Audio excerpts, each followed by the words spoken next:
All right, so in this video, we're going to talk about the 4 stages of a relationship. And this is a very special video because I don't usually talk about relationships that much. I'm not really like a big relationship guy, although I've had a few relationships that lasted a few months or even years. But right now, I'm mainly talking about dating consistently, not really having a long-term thing. So this video is a bit interesting, but I came across those 4 stages and I reflected on my life and I found those 4 stages to be true. And I want to show you what those 4 stages are and how they can help you understand how a relationship builds up and really plow through different stages of a relationship with a woman. And this is going to help you for the rest of your life because if you know these stages, you can understand the dynamics of the relationship, you can understand the woman better, and you can make educated decisions on how to navigate any relationship you have in the future with the girls you like. So this is actually going to be a really cool video, especially if you're a guy who wants to have a girlfriend, or if you want to plow through a difficult marriage or plow through a difficult relationship. If it's a girl you truly care about, well, you want to know those 4 stages because it's going to give you a lot of clarity. So without further ado, I'm going to let you know those 4 stages and let you know what you can expect within those 4 stages and how they work. So let's dive in right now. All right, so the first stage is the honeymoon phase.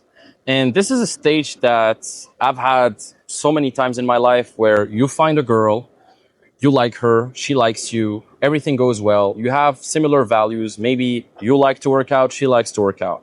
You like going to house music events, whatever, she likes going to house music events. You like personal development, she likes personal development. She's beautiful, you're beautiful, everybody's beautiful, everything is cool. And you just love it. Like you just love it. You guys are having sex, it's great. You guys are talking about different things, getting to know each other, even almost like fantasizing about a future together. Imagine if we have kids. Imagine if we do this. Imagine if we travel the world together. Imagine if we move in together. Imagine if we actually do this together and we become this power couple. And you start fantasizing, painting a future together, and really, loving that person and getting to know her on a deeper level. And that's the honeymoon stage. Everything looks great. It's a honeymoon. There's no problem there.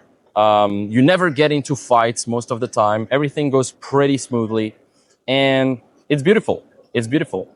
Now, this honeymoon phase it's not only true for a relationship, it's also true when you come into a new city. When you come into a new city, like I've moved many, many times in my life. I lived 5 years in Montreal, a few years in Paris, a few months in Romania, a few years in Estonia, Tunisia. I've lived pretty much all over the world. I've lived a few months in Asia as well. And when you land in a new city, it's kind of a honeymoon phase. Like you're getting to know the city, you love it, you go to some cool places, you go to some cool events. You don't really see much of the downsides most of the time. Like you really enjoy it, especially if it's a really famous city that is known for being cool, like Dubai or whatever. And you start loving it. You really love it. You don't see the downsides and it's all great. It's the honeymoon. Now, after a few months though, you're going to have this other stage, which is what we call the reality phase. And this is a bit like the testing phase because you've been there for a few weeks or a few months. You've been with this girl, let's say, for a few weeks or months.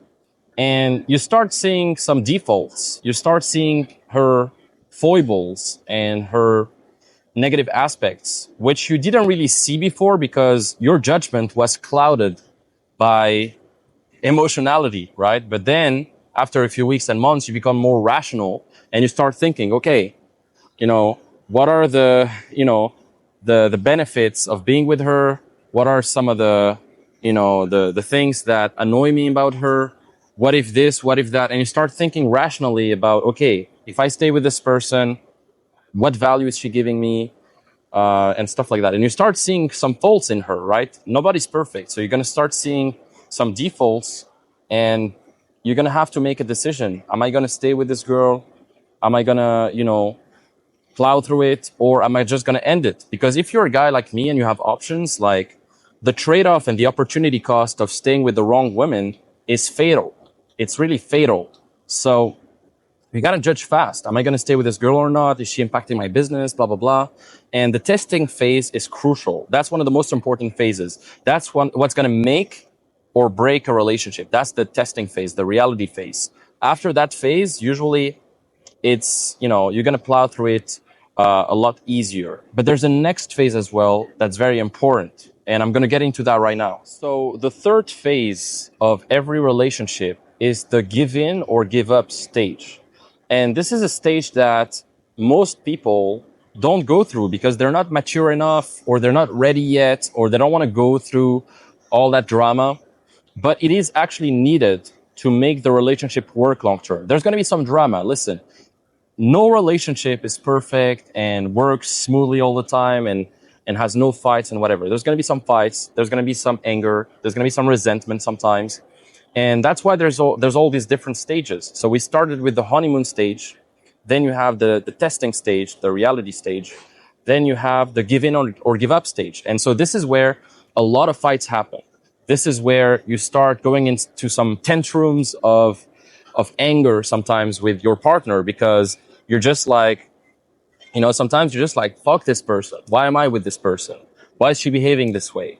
She wasn't that way when I initially met her. And sometimes you don't even recognize the partner you have in front of you because she is acting a lot different than when you met her and you were in the honeymoon phase. So you're starting to see different sides of her that you didn't see before. Sometimes because maybe she wasn't really that comfortable with you, or just because, it's just a matter of time, right? So this is the stage where if people are mature enough and if people love each other enough and they want to make it work, they're going to find a way. They're going to find a way. They're going to start going into conflict resolution stage, where you start resolving conflicts and sitting down with your partner and just like talking, communicating about the issues and trying to compromise and make concessions and find ways to make it work. And that's the give in or give up stage, where you make it work in some way by employing some conflict resolution, communication, etc. All these things that are going to make the relationship work. Now, after that, after the give in or give up stage, you're going to have what we call the winning stage. And this is the stage where partners come together. They've been through all the anger, the fights, all that shit. And because they plowed through all that shit, they love each other even more. And this is where the relationship takes a whole new level, where you can see your partner for who it is, their defaults, their benefits, their true value, their different sides of their personalities, and you love them for who they are. Even if they have like some bad sides of themselves, even if you hate them sometimes, you still love them very much. And you know that at the end of the day, this is the type of person you want to be with. And you make concessions. You find ways to make it work. So those are kind of the 4 stages of the relationship. And if you understand those stages, you can really understand like what stage you're in. Maybe right now you're in the honeymoon phase, but you know that after that, there's going to be a reality phase. And after that, there's going to be the give in or give up phase. And after all of that, if you still love her and if you're mature enough to go through all of that, then there's going to be the winning phase, where it's going to be beautiful. And you would have this wholesome relationship that actually works long term. So this is what I want to say. Now, the winning stage is when you choose the relationship over your feelings or emotions, and you start understanding that you both are 2 different individuals with 2 different personalities, with different goals and aspirations. Now, obviously, you need to have similar goals in some way and similar values, but still, you're both individuals, and sometimes you have to make concessions. And the reason why so many people divorce nowadays is because they marry a person on their honeymoon stage, not on the give in or give up stage or the winning stage.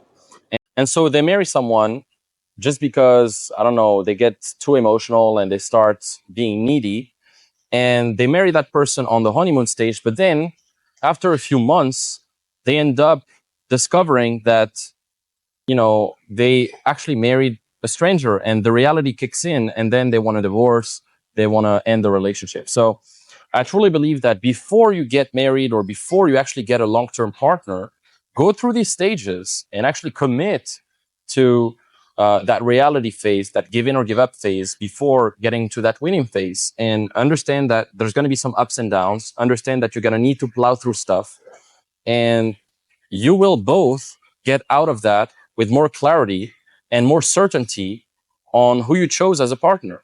So definitely don't rush to get into a relationship. I say this to all my clients who are below 30.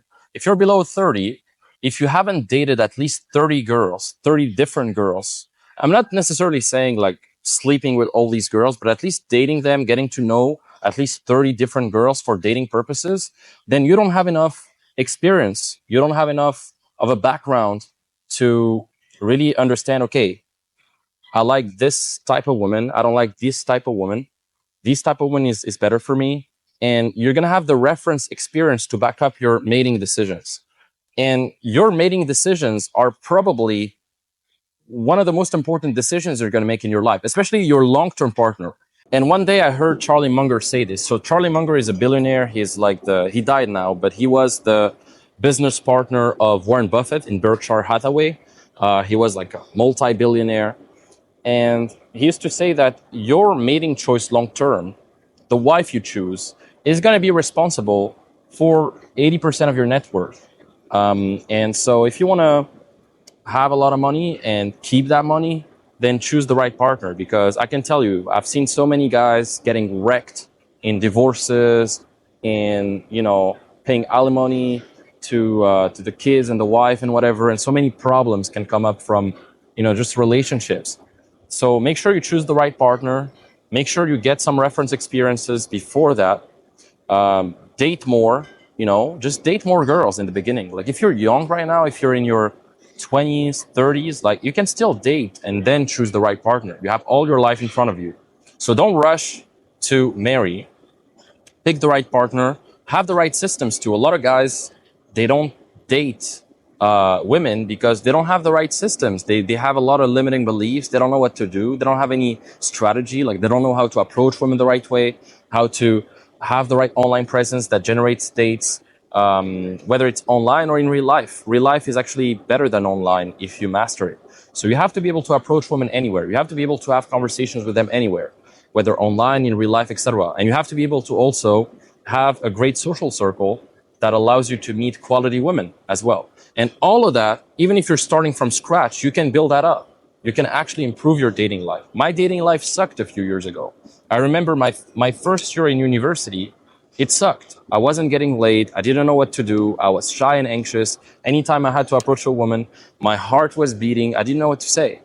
But a few years later, now I'm traveling the world, having my business. I can approach any woman I want, date any girl I want. And I just have systems because I've worked on this, and same thing for any area. So if you're interested, if you want to learn more, if you want to attract and date the woman that you actually deserve, if you're a quality guy right now, like an entrepreneur or a guy who's on his grind, you deserve to have quality women. You deserve to have quality partners. And if you're not dating right now or you're struggling with this, you can solve that. The same way you've built your business, the same way you've worked on your career, you can also work on your dating life. You can also improve it. So if you want to learn more, if you want to attract and date high quality women consistently, then I've put together a free training in the description. Check it out. I think you'll enjoy it. And if you want to have a game plan to crush it in the next few weeks, then simply book a call with us. We'll go through your situation, we'll go through your goals, and we'll show you exactly step by step what to do and how to do it. So see you on the next video. I hope you enjoyed it. Don't forget to like, comment, subscribe, and I'll see you on the next video.